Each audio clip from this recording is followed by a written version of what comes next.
Alright guys, and welcome back to the Saints View, the channel for Southampton content for our match review as Southampton were held to a stalemate at Goodison Park for a 1-1 draw with Everton. This is a short review because it's not really a game that had too much to talk about. Basically, I kind of feel a little bit aggrieved. Probably the fair result at the end of the game. But you can't help but look at that first half and think, how have we not come away with 3 points there? Let's break it down. I mean, it was a great start from Saints, as we've started to do in, I think, the last three, arguably 4 games now, which is obviously very positive. Put the ball in the back of the net through Armstrong, but not VAR, sorry, the linesman ruled it out for offside. Very clear decision. And 10 minutes later or so, we get a penalty. I mean, I think it was a pretty clear-cut penalty. Gomez pushes Ward-Prowse, and Ward-Prowse puts the ball on the spot. We were saying on our live watch long, are we happy with Ward-Prowse and penalties this season? Hits the bar. It's such a big such a big opportunity wasted there. And you kind of think, if Ings was taking it, would he have put it in the back of the net? I know Ward-Prowse has been on penalties this season, but yeah, it was a big chance. But luckily for us, very soon after, we got our goal, which I hate VAR. I hate VAR because VAR robbed me of a celebration. I think when you look at it back, basically Danny Ings has played through on goal by Armstrong, takes it past Pickford and puts it in the back of the net. Linesman flags it off for offside. VAR correctly rescinds that decision and obviously gives the goal. But when you look at it back, it was pretty obvious. It was pretty clear. I mean, it would have been an absolute catastrophe if there'd been no VAR.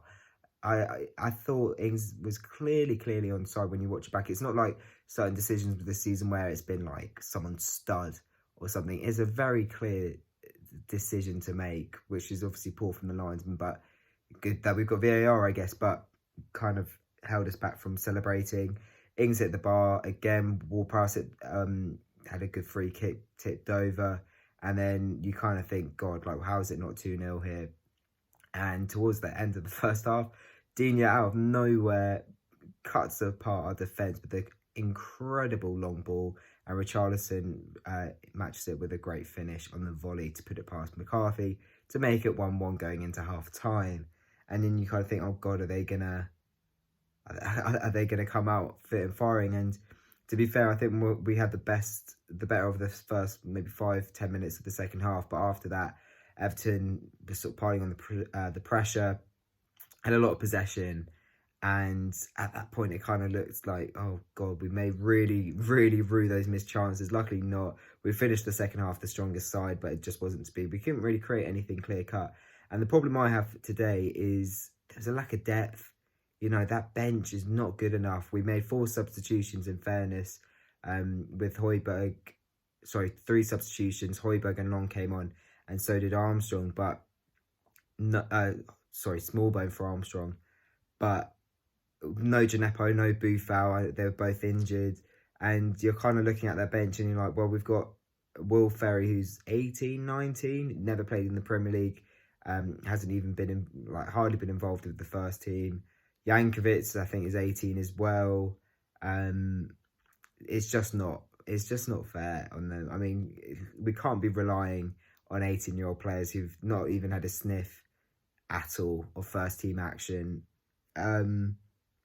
So that's something that I think we need to look at, possibly even in the transfer window. I'm kind of feeling like the squad depth, we've seen it sort of the whole restart, really. I mean, substitutions haven't really made an impact at all. We haven't had any clear substitutions to make. Shea had a quiet game, so that was obvious to put Long on for him. But besides that, there wasn't really anything else that we could have done, I thought. So it'll be interesting to see how we line up against Man United. I don't think it'll be an unchanged team again. I think changes will be made for that one. So in terms of the table, last night we went up to 12th anyway, because Newcastle got battered by Manchester City 5-0. So their goal difference took a big beating. So we're actually up a position.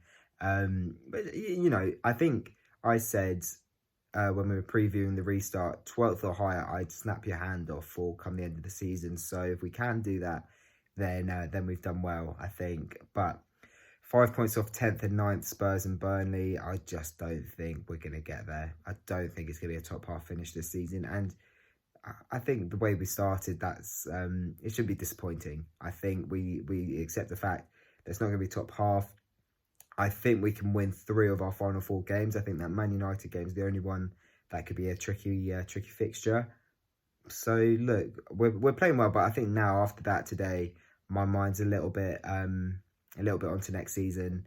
It's a bit like, well, I think the best we're going to finish is 11th, which would be excellent. You know, I'll snap your hand off for that right now. I just think top half's a little bit beyond us now. But thank you so much for watching the video. Leave a like if you have enjoyed it. Let me know what you thought of the game. Is it a fair result? Do you think Saints should have come away with a win there? It's not the worst result at the end of the day. It's a good point against a good side. If you haven't yet already, do make sure you have hit the subscribe button with your notifications turned on. And we will see you on the weekend ahead of our coverage for the Man United game. Take it easy, guys.